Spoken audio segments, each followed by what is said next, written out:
Hey people, how's it going? Now, should you look at the Canon EOS M50 in 2019? Well, there's certainly enough reasons to do so. Number one, it dropped in price significantly. Back when it was first released, earlier 2018, it roughly sat at around 900 bucks, which meant if you wanted to vlog with that thing, you were looking at roughly 1,000 bucks because you had to put a somewhat decent mic on top, get an SD card, and maybe 1 or 2 extra batteries to get you through the day. And at 1,000 bucks, this thing, to me at least, seemed like basically what is an M5 or an M6 with a nice way to mount the microphone and a tilt-swivel screen, but a severely handicapped 4K and slow motion mode. So at 1,000 bucks I was like, no way Canon, no way. Now that it's come down to, don't quote me on that, roughly under 600 bucks for the body only and roughly 650 for body and the 15 to 45 kit lens, which is this one, it actually has become a decent deal because at that price point I don't even expect the Canon camera to have 4K. So although the 4K video mode is handicapped, meaning no dual pixel autofocus, just contrast detection, slower autofocus performance and a heavy crop, it is kind of nice to still have a 4K video mode. If I have the time to set up a shot from behind the camera,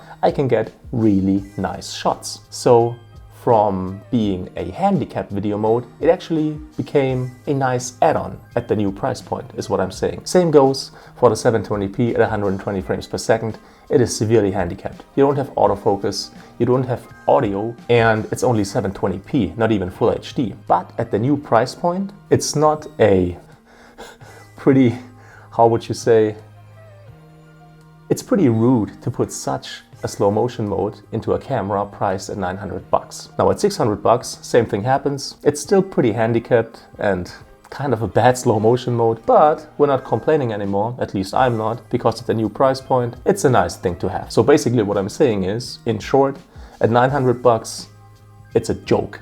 Really, at around 600 to 650, it's actually a good deal. Now if you're into stills, and this camera is certainly capable of taking some nice ones, because it's got an interchangeable lens mount, so you have other options and more creative freedom. It's got a viewfinder, great usability, and a nice sensor, then you're certainly gonna like the C-RAW option. If you look at JPEGs over here and RAW files over here, JPEGs, less file size, you can simply take more stills on the same SD card, but you also have less options in post-production. Whereas with RAW, much bigger file size, many more options in post-production, but with the same SD card, you can simply shoot less stills, or you have to invest into a bigger SD card. C-RAW is about in the middle, between JPEGs and RAW. Now I'm not a big stills guy, but I took this camera for a test run, took some stills in C-RAW, and I like it very much.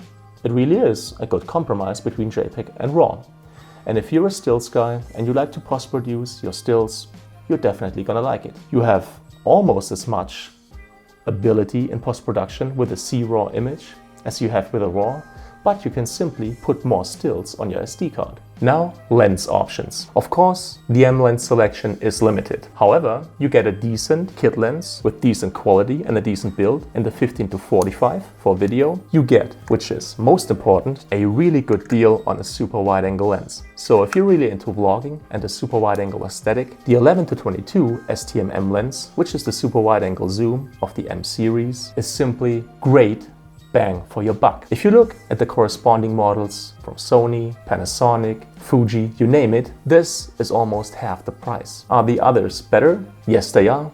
Are they 2 times better? No, they're not. So what I'm saying is, if you're into the super wide angle aesthetic for vlogging or landscape or whatever, there's almost, in terms of the money you pay for getting that, no better system than the Canon M system, because the 11 to 22 is roughly priced at 400 bucks brand new. Then of course, there's the Canon EFS to EF-M adapter, which you can use to adapt your Canon APS-C lenses, the EFS lenses, to the EF-M system. So if you already have the 10 to 18 millimeters, the super wide angle zoom of the APS-C camera line, you might not even need the 10 to 22. You might just look at the price for the Canon EFS to EF-M adapter, because the STM lenses work exceptionally well with this adapter. In my experience, there's little to no difference in autofocus performance, auto exposure performance, or any other performance really. So this adapter is a really cool gadget. It's from Canon themselves, so it'll work really well with their lenses. And that pretty much opens up a whole new selection of lenses for the EFM system, which is pretty awesome. Also, if you're into vlogging and YouTube videos in 2019, probably there's not going to be a better bang for your buck solution than the Canon EOS M50, now that it's come down in price. Think about it. The M system gives you an affordable super wide angle zoom if you're into that aesthetic. You got 1080p at 60 frames per second with dual pixel autofocus. You got 4K without dual pixel and with a heavy crop. But if you're behind the camera and you have time to set up a shot, premeditated and designed, it's a great video mode. These cameras have excellent usability, great touch interface, sensible menu structure, and they're easily set up for vlogging and easily tweaked into performing even better. If you're interested in how to do that, check out the videos I've linked in the top right hand corner. On top of that, tilt-swivel screen, best option for vlogging and any kind of video or stills in general. It's just the best screen. Small, lightweight form factor, an easy way to mount a microphone, and it looks nice. So it pretty much has everything you want out of a vlogging and YouTube camera. Is there something to complain about? Yeah, as I said, 4K could have dual pixel autofocus, but then the camera would not have come down in price. The crop could be less, yada yada yada. Since it doesn't have dual pixel autofocus, you're gonna use 4K from behind the camera anyway. There's no way you're gonna vlog with that, let me tell you. But apart from that, yeah, maybe battery life could be better. You're gonna need extra batteries, for sure. So check out those third-party manufacturers. But apart from that, I mean, it really has everything you would want out of a budget, bang for your buck camera for vlogging and YouTube in 2019. And last but not least, if you have a camera to sell and you can put that money into getting an M50, which will bring the price point down maybe by another 100, 200 or 300 bucks, it actually becomes the unbeatable deal if there ever was one. So these are my reasons why you should check out the EOS M50 in 2019. If you liked the video, if you found it helpful, please make sure to leave a thumbs up. It's greatly appreciated. Any kind of comment or feedback is welcome and I'll try to answer as quickly as possible. All the tech that I've used or shown in this video is linked in the description.